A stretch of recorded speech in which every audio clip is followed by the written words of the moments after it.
to Messi, to Argentina, to South America. It is the moment that means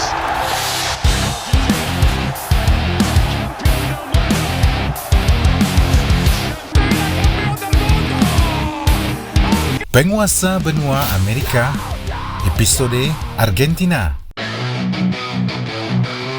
Selama 2 dekade, hegemoni sepak bola dunia dikuasai benua Eropah. Namun kebuntuan itu pecah tahun 2022, tembok sepak bola itu runtuh di Qatar dan trofi emas itu kembali ke pangkuan Amerika.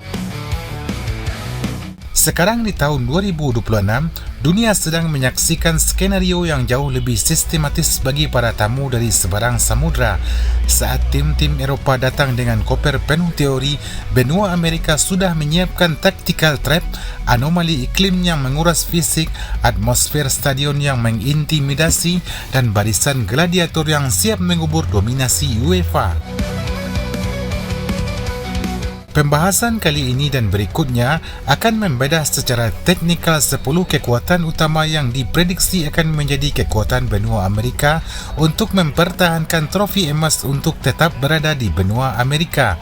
Kita membicarakan tentang Argentina sebagai pemegang supremasi tertinggi, Brazil dengan kedalaman skuadnya, Uruguay dengan intensitas high pressing yang progresif, serta Kolombia yang kembali menemukan identitas taktisnya.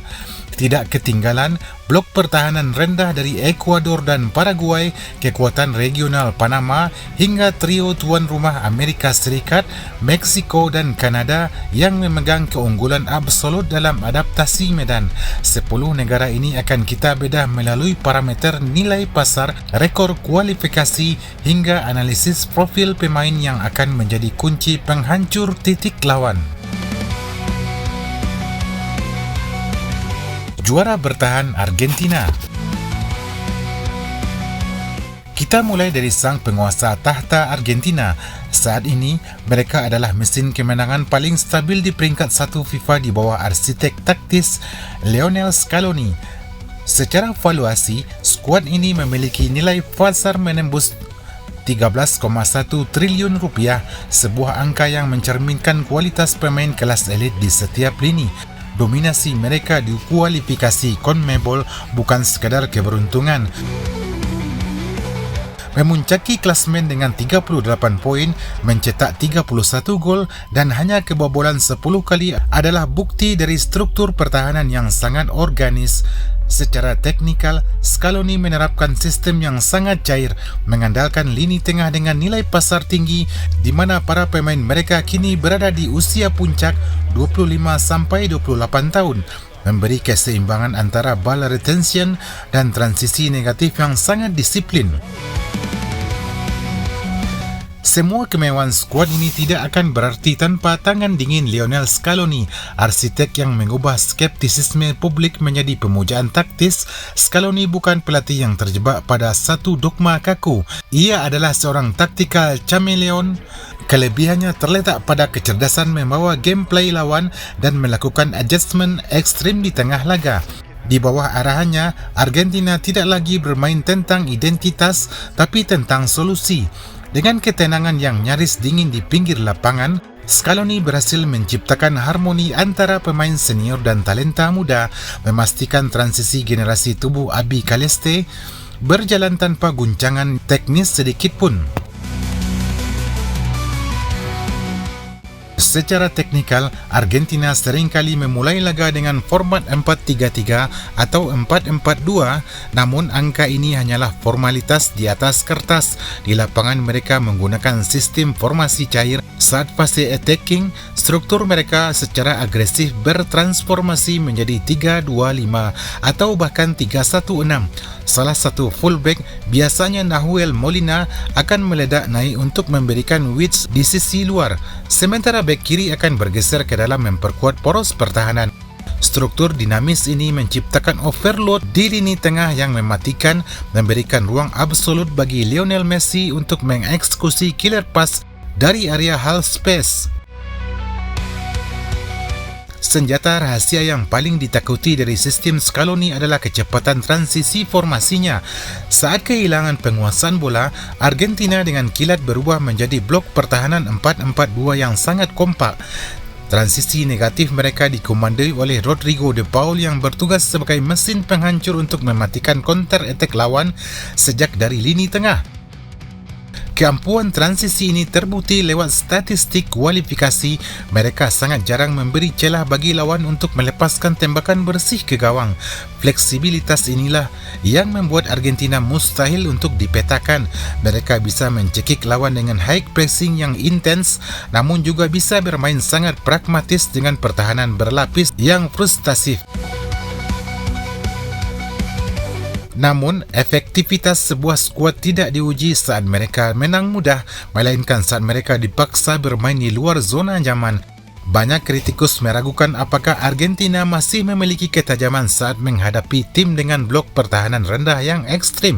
Jawabannya tersaji di babak kualifikasi.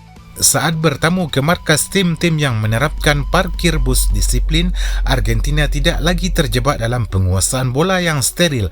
Validasi keampuan mereka terlihat saat mereka mampu membongkar pertahanan berlapis Ekuador dan Paraguay, dua tim dengan rekor pertahanan terbaik di Amerika Selatan. Lewat variasi serangan balik cepat dan efisiensi bola mati, Argentina membuktikan bahawa mereka memiliki plan B yang sama mematikannya dengan rencana utama mereka. Ujian sesungguhnya yang membungkam keraguan publik adalah kemampuan mereka menjaga konsistensi fisik di medan yang tidak manusiawi. Argentina berhasil menyapu bersih poin di laga tandang krusial, termasuk menaklukkan tipisnya oksigen di dataran tinggi La Paz dan kelembapan membakar di Barranquilla. Di sini, validasi kedalaman skuad Scaloni benar-benar teruji saat pemain utama mulai kehabisan nafas. Masuknya tenaga baru seperti Ezequiel Palacios dan Nico Gonzalez terbukti mampu menjaga ritme permainan tanpa ada penurunan kualitas sedikit pun. Ini adalah pesan peringatan bagi tim-tim Eropah. Jika Argentina sanggup dominan di tengah cuaca ekstrim Amerika Selatan, maka iklim Amerika Utara di 2026 justru akan menjadi teman bermain yang nyaman bagi mereka. Mari kita lihat bagaimana mereka membungkam rival abadi mereka di kandang lawan. Kemenangan tipis namun sangat taktikal di atas Brazil di Maracana menjadi bukti bahawa mereka secara mental sudah berada di level yang berbeda. Mereka tidak lagi emosional. Mereka bermain dengan game manajemen yang sangat dewasa. Saat ditekan habis-habisan, koordinasi Christian Romero dan Nicolas Otamendi di jantung pertahanan menunjukkan sinkronisasi yang luar biasa. Mereka membiarkan lawan menguasai bola namun menutup semua celah di zona berbahaya. Kemampuan untuk tetap tenang di bawah tekanan atmosfer yang sangat intimidatif ini adalah modal utama yang membuat Argentina bukan hanya unggul secara teknis tapi juga secara psikologis atas negara manapun di dunia saat ini. Bicara fakta lapangan, pasukan Scaloni tidak hanya sekadar menang, mereka mendominasi secara mental. Bukti paling nyata adalah saat mereka membungkam Brazil di Stadion Maracana dengan skor 1-0. Dalam laga kualifikasi yang sangat brutal tersebut, Argentina melakukan destruksi taktis yang membuat penyerang mahal Brazil frustasi tanpa satupun peluang bersih. Tidak berhenti di situ, keampuan mereka kembali teruji saat menghadapi Uruguay dan Chile, di mana Argentina secara konsisten mengamankan kemenangan krusial termasuk skor 1-0 atas Paraguay yang dikenal memiliki pertahanan grendel. Kemenangan-kemenangan dengan skor tipis namun dominan secara gameplay ini membuktikan bahawa Argentina telah mencapai level efisiensi tertinggi. Mereka tahu persis kapan harus menyerang dan kapan harus mengunci pertandingan. Bagaimana taktik Scaloni bertransformasi hingga begitu sulit ditembus? Perubahan radikal ada pada pergeseran filosofi dari penguasaan bola estetis menjadi pragmatis dinamis. Jika di awal era Scaloni Argentina sangat bergantung pada transisi cepat dari sayap, kini mereka bertransformasi menjadi tim yang menguasai poros tengah atau central corridor. Scaloni mengubah struktur dari 4-3-3 statis menjadi formasi cair 3-2-2-3 saat menyerang. Dalam sistem ini, dua gelandang bertahan akan berdiri sejajar untuk memutuskan serangan balik atau rest defense. Sementara dua gelandang serang termasuk Messi beroperasi di lubang antara lini tengah dan belakang lawan. Transformasi ini membuat Argentina tidak lagi rentan terkena serangan balik, masalah utama yang menghancurkan mereka di masa lalu. Transformasi kedua yang sangat teknis adalah kemampuan Scaloni melakukan in-game adjustment. Kita sering melihat Argentina memulai laga dengan blok tinggi untuk menekan lawan, namun secara instan bertransformasi menjadi mid block yang rapat setelah unggul 1 gol. Mereka sengaja memberi ruang bagi lawan untuk menyerang hanya untuk menjebak mereka dalam pressing trap di lini tengah yang dipimpin oleh Rodrigo de Paul. Fleksibilitas untuk berubah tim dari yang sangat agresif menjadi tim yang sangat pasif namun mematikan adalah evolusi taktis terbesar Abi Celeste. Mereka bukan lagi tim yang emosional, melainkan unit militer sepak bola yang bertarung dengan kalkulasi matematis. Inilah alasan mengapa skor 1-0 bagi Argentina saat ini terasa lebih mustahil untuk dikejar dibandingkan skor 3-0 di era sebelumnya. Namun di balik dominasi absolut ini, Argentina menyimpan titik lemah yang mulai terbaca oleh analis lawan. Masalah utama adalah penurunan intensitas fisik pada lini pertahanan. Meskipun Nicolas Otamendi masih menjadi pilar di jantung pertahanan, faktor usia yang menyentuh angka 38 tahun menjadikan sasaran empuk bagi penyerang-penyerang dengan kecepatan sprint tinggi. Dalam beberapa transisi negatif, Argentina seringkali terlambat menutup ruang kosong di belakang garis pertahanan saat menghadapi serangan balik kilat. Jika tim lawan mampu melewati lini tengah mereka yang agresif, duet bek tengah Argentina seringkali dipaksa melakukan pelanggaran taktikal yang berisiko kartu merah karena mereka tidak lagi memiliki kecepatan untuk beradu lari dengan pemain muda lawan.